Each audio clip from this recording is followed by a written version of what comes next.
शत्रूचा त्रास हा दिवसेंदिवस वाढत चाललेला आहे. घरात, समाजात प्रत्येक ठिकाणी शत्रुपीडा पाठी लागलेली आहे. घरात असल्यानंतर सासू त्रास देते, थोडं घरात चांगलं झाल्यानंतर पतीचं पटत नाही. ऑफिस निमित्त बाहेर पडल्यावर बॉसची बॉसगिरी सुरू होते आणि समाजात फिरत असताना समाज अपमानित करतो. ज्या लोकांना जवळचं मानलं, ज्या लोकांना जवळ केलं त्याच लोकांनी लांब केलं. ज्या लोकांवरती विश्वास ठेवला त्याच लोकांनी विश्वासघात केला. बघा, या सगळ्या समस्यातून सुटण्यासाठी, लोकांना अट्रॅक्ट करण्यासाठी आणि आपल्याकडे असणारी जी अट्रॅक्शन पॉवर आहे ती इन्क्रीज करण्यासाठी आजच्या या व्हिडिओमध्ये मी अत्यंत प्रभावी उपाय घेऊन आलेली आहे. ही एक वस्तू फक्त तुम्हाला तुमच्या सोबत किंवा तुमच्या जवळ ठेवायची आहे. ही एक वस्तू जर तुम्ही तुमच्या सोबत ठेवायला सुरुवात केली तर कितीही मोठ्या शत्रुपेढेतून तुमची मुक्तता होईल. बाहेर, समाजात, घरामध्ये, कामाच्या ठिकाणी, व्यवसायाच्या ठिकाणी, ज्या ठिकाणी लोक तुम्हाला त्रास देत होती किंवा ज्या ठिकाणी लोक तुम्हाला सतत अपमानित करत होती, तीच लोक तुम्हाला मान देतील, तीच लोक तुमचा सन्मान करतील, तीच लोक तुमच्या मागे पुढे करतील.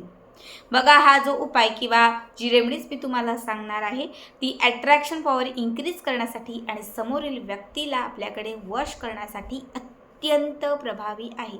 आपल्यापैकी 80% लोक अशी आहेत की ज्यांच्या आयुष्यात ह्या असंख्य अडचणी आहेत. कारण मी बऱ्याच वेळा ऐकलेलं आहे, बऱ्याच कमेंट्स आहेत, बरेच पर्सनली मेसेजेस आहेत की ताई, माझे पती माझ्याशी नीट वागत नाही. काही पतींच्या समस्या आहेत की ताई, माझी पत्नी माझ्याशी आज 4 महिने झाले, 2 वर्ष झाली माझ्याशी बोलत नाही. बघा, तुमची पत्नी बोलत नसेल तर तुम्ही तिला बोलण्यासाठी हा उपाय करू शकता. तुमचं जे रिलेशन आहे ते योग्य आणि चांगलं करण्यासाठी तुम्ही हा उपाय करू शकता. या उपायाने समोरील प्रत्येक व्यक्ती हा तुमच्याशी बोलण्यासाठी तळमळेल, तुम्हाला भेटण्यासाठी तडफडेल आणि न बोलणारा जो व्यक्ती असेल ना, तोही तुमच्या मागे मागे करायला लागेल. अत्यंत प्रभावी उपाय आहे. व्हिडिओ स्किप न करता शेवटपर्यंत बघा आणि जे चॅनलवरती नवीन असतील त्यांनी लगेचच आपल्या चॅनलला सबस्क्राईब करा. कारण तुम्ही आपला चॅनल सबस्क्राईब केल्यामुळे मी पुढचे जे व्हिडिओ बनवेन ते सर्वात आधी तुम्हा सर्वांपर्यंत पोहोचतील. बघा, हा उपाय तुम्हाला कुठल्याही शनिवारच्या दिवशी करायचा आहे. शनिवारच्या दिवशी करा, शुक्रवारच्या दिवशी करा तरीही चालेल. शुक्र किंवा शनिवार दोघांपैकी कुठलाही वार. बघा, शुक्रवार जो आहे तो वशीकरणाच्या उपायासाठी उत्तम आहे आणि शनिवार जो आहे तो शत्रुपीडेच्या उपायासाठी उत्तम आहे. जर तुम्ही हा उपाय खास शत्रूच्या जाचातून मुक्तता मिळवण्यासाठी तुमच्या कामाच्या ठिकाणी किंवा जेथे तुम्हाला त्रास होतोय, शत्रूला संपवायचं आहे, त्यासाठी हा उपाय करत असाल तर शनिवारी करा. आणि एखाद्या व्यक्तीला अट्रॅक्ट करण्यासाठी करताय, एखाद्या व्यक्तीवरती प्रभाव पडण्यासाठी करताय, एखाद्या व्यक्तीला मोहिनी लावण्यासाठी करताय, त्याला आपल्याकडे मोहित करण्यासाठी हा उपाय करताय, तर हा उपाय शुक्रवारी करा. ठीक आहे. याच्यासाठी तुम्हाला लागणारी जी सगळ्यात पहिली गोष्ट आहे ती म्हणजे लिंबू. साधारणतः कच्चंच, म्हणजे खूप पिकलेलं नको, खूप कच्चं नको, मध्यम असं थोडं कच्चं एक लिंबू तुम्हाला घ्यायचं आहे. एक लिंबू घेऊन तुम्हाला तुमच्या घराच्या दक्षिण दिशेला बसायचं आहे. एक दक्षिण दिशेला, दक्षिण कोपरा, बेडरूममध्ये बसा, हॉलमध्ये बसा, कुठेही बसा, फक्त ती दक्षिण दिशा असावी. तिथे बसण्यासाठी आसन घ्यायचं. एका वाटीमध्ये हळद घ्यायची, लवंगा घ्यायच्या आणि त्याच्यासोबत लिंबू घ्यायचं. सगळ्यात पहिले जे लिंबू आहे त्या लिंबाचा थोडासा वरचा भाग कट करायचा. थोडासा वरचा भाग बाजूला कट करून टाकायचा. म्हणजे अर्ध चिरायचं नाही तर अगदी थोडासा, किंचित. हे गोल लिंबू आहे, त्याचा एक सुरी घ्या. त्या सुरीने त्याचा जो वरचा, आपण ज्याला म्हणतो देठाचा भाग असतो, तर हा थोडासा वरती कट करा आणि देठापासून जो भाग असेल तो थोडासा मोकळा करा.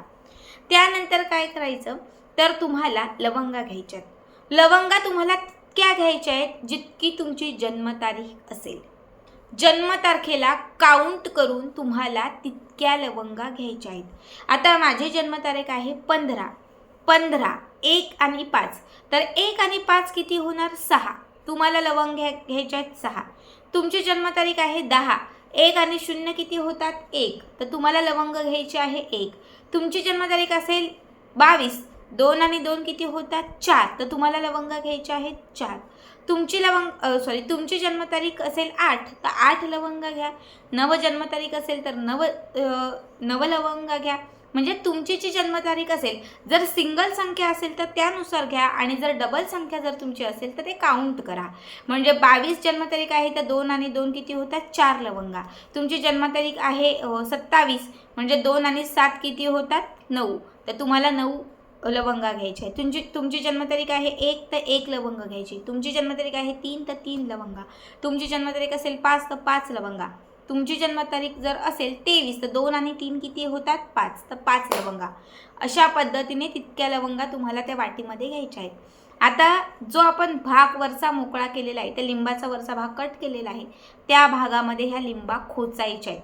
म्हणजे तुम्हाला त्या लवंगाचे देठ त्याच्यात घालायचे आणि फुलं वरती राहतील अशा पद्धतीने ते लवंग तुम्हाला त्याच्यामध्ये टोचायचे आहेत. टोचत असताना ज्या व्यक्तीसाठी तुम्ही हा उपाय केलेला आहे किंवा तुमची जी इच्छा असेल ती इच्छा व्यक्त करायची.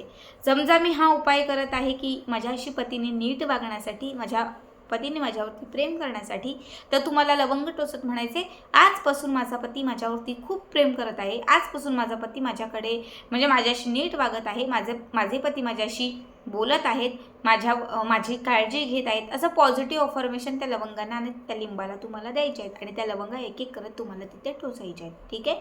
त्यानंतर एक वाटी घ्यायची, छोटीशी मोठी अशी एवढ्या आकाराची तरी वाटी घ्यायची आणि त्याच्यामध्ये ते लिंबू जे आहे लवंग टोचलेलं ते ठेवायचं.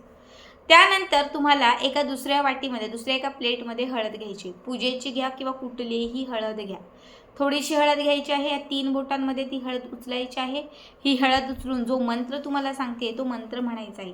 मंत्र आहे ओम मम पती वश्यम कुरुम कुरुम स्वाहा.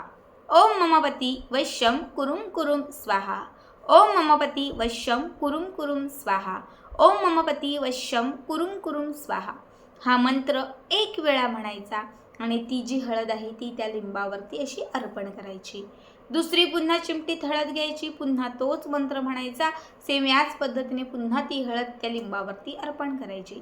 3rd टाईम पुन्हा, 4th टाईम पुन्हा, असं तुम्हाला 108 वेळा ती हळद जी आहे ती त्या लिंबावरती अर्पण करायची. आता मी जे केलेलं आहे ते तुम्हाला दाखवते. हा लिंबू, याच्यावरचा थोडासा भाग कट केला आणि याच्यामध्ये लवंग टोचलेले आहेत आणि त्यानंतर तुम्हाला चिमटीने हळद घेऊन याच्यावरती बरोबर या मध्यभागी तुम्हाला अर्पण करायचे आहे 108 वेळा आणि 108 वेळा ओम मोमबत्ती वश्यम कुरुम कुरुम स्वाहा. ओम मोमबत्ती वश्यम कुरुम कुरुम स्वाहा हा मंत्र म्हणायचा. त्यानंतर हे लिंबू असंच हळदी सगट त्या लवंग टोचलेल्या त्याच्यावरती जी हळद अर्पण केलेली आहे असंच हे लिंबू उचलायचं आणि एक पिवळ्या रंगाचं किंवा सोनेरी रंगाचं किंवा लाल रंगाचं, सफेद रंगाचं एक छोटंसं कापड घ्यायचं. ठीक आहे. एक छोटंसं कापड घ्या. आता मी जस्ट तुम्हाला दाखवते की हे समजा तुम्ही कापड घेतलेलं आहे तर त्याच्यामध्ये हे लिंबू असं ठेवायचं आणि त्या लिंबाला 1-2-3 गाठी मारायच्या. त्यानंतर हे जे लिंबू आहे हे लिंबू तुम्हाला कमीत कमी 7 दिवस आपल्यासोबत ठेवायचं आहे.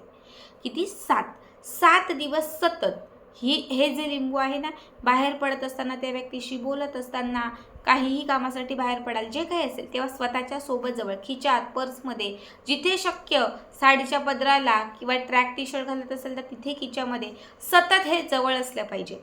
याचा संपर्क सतत आपल्याशी आला पाहिजे. अशा पद्धतीने हे आपल्यासोबत ठेवायचं. जेव्हा तुम्ही रात्री झोपायला जाल, आता मी रात्री झोपणार आहे तर त्यावेळेस हे लिंबू जे आहे ते तिथून काढायचं आणि गुपचूप आपल्या उशीखाली ठेवायचं किंवा गादीखाली. उपाय करत असताना कुणालाही सांगायचं नाही की मी हा उपाय करते, आईला, बहिणीला, कुणालाच नाही.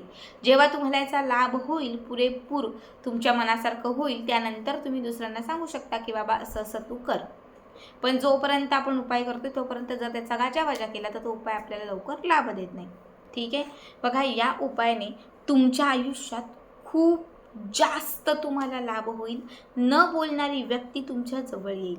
खरं तर लिंबू जे बाधा, शत्रूला संपवण्यासाठी, आपल्या आयुष्यातील अडथळे दूर करण्यासाठी अत्यंत प्रभावी मानलं जातं. आता समजा माझं आणि माझ्या पतीचं पटत नाही कारण आमच्यात अडथळे येतात. काहीतरी पीडा असेल, काहीतरी त्रास असेल, कधी ग्रहांचा त्रास असेल, कुणाची नजर लागलेली असेल, काहीही असेल. पण जेव्हा तुम्ही हे लिंबू स्वतःच्या सोबत ठेवता, अभिमंत्रित केलेलं हे लिंबू जेव्हा स्वतःच्या सोबत ठेवा, त्याला लक्षात घ्या तुमच्या दोघांमधील अडथळे, नकारात्मकता, ग्रहांचा त्रास, दोष हे सगळं त्या शोषलं जाईल. सलग 7 दिवस हे लिंबू जेव्हा तुम्ही जवळ ठेवाल तेव्हा तुमच्यातले अडथळे दूर होतील. जेव्हा तुम्ही त्याला लवंग टोचाल, लवंग हे वशीकरणासाठी, लवंग हे सकारात्मकता आणण्यासाठी, समोरील व्यक्तीला मोहित करण्यासाठी लवंगाची रेवडी ही अत्यंत प्रभावी असते. जेव्हा तुम्ही तुमच्या पॉझिटिव्ह अफॉर्मेशन देऊन जेव्हा ते लवंग त्या लिंबाला तुम्ही टोचाल ना, त्या क्षणात तुमच्या आयुष्यातून दुरावलेली व्यक्ती ही तुमच्याकडे ओढी म्हणजे त्या व्यक्तीला तुमची ओढ लागायला सुरुवात होईल. तो व्यक्ती तुमच्याकडे खेचला जाईल. जेव्हा तुम्ही हे लवंग लावलेले लिंबू स्वतःसोबत ठेवाल आणि जेव्हा सतत त्याचा स्पर्श होऊन जेव्हा तुम्ही त्या व्यक्तीशी बोलाल ना, तेव्हा तो समोरील व्यक्ती तुमच्याकडे वश होईल, समोरील व्यक्ती तुमच्याकडे मोहित होईल. तसंच हळद, जी सकारात्मकता आणण्यासाठी, नवग्रह जे आहेत त्यांना स्थिर करण्यासाठी, विशेष गुरु आणि शुक्र ग्रहाला मजबूत करण्यासाठी हळद ही अत्यंत प्रभावी असते. जेव्हा चिमटीने तुम्ही हळद घालाल आणि तुम्हाला जो सांगितलेला वशीकरणाचा सिद्ध मंत्र ओम ममापती वशम कुरुम कुरुम स्वाहा हा मंत्र म्हणाल तर त्या क्षणात तुमचा हा उपाय सिद्ध होईल. ही जी सेवा आहे ती तुमची सिद्ध होईल. कुठलीही सेवा सिद्ध होणं खूप महत्त्वाचं असतं. ज्या क्षणात तुम्ही 108 वेळा अभिमंत्रित करून यावरती हळद घालाल आणि याची पोटली करून स्वतःच्या जवळ ठेवाल, तेव्हा तुमच्या आयुष्यातील सर्व विघ्न, अडथळे सगळं दूर होईल. नवग्रह शांत होतील, स्थिर होतील. तुमच्याकडची अट्रॅक्शन पॉवर इन्क्रीज होत जाईल. लोक तुमच्याकडे या एका उपायाने अट्रॅक्ट होतील. समाजात नावलौकिक मिळेल आणि तुमचा मानसन्मान वाढेल. अत्यंत साधा पण प्रभावी उपाय आहे. आवर्जून करा.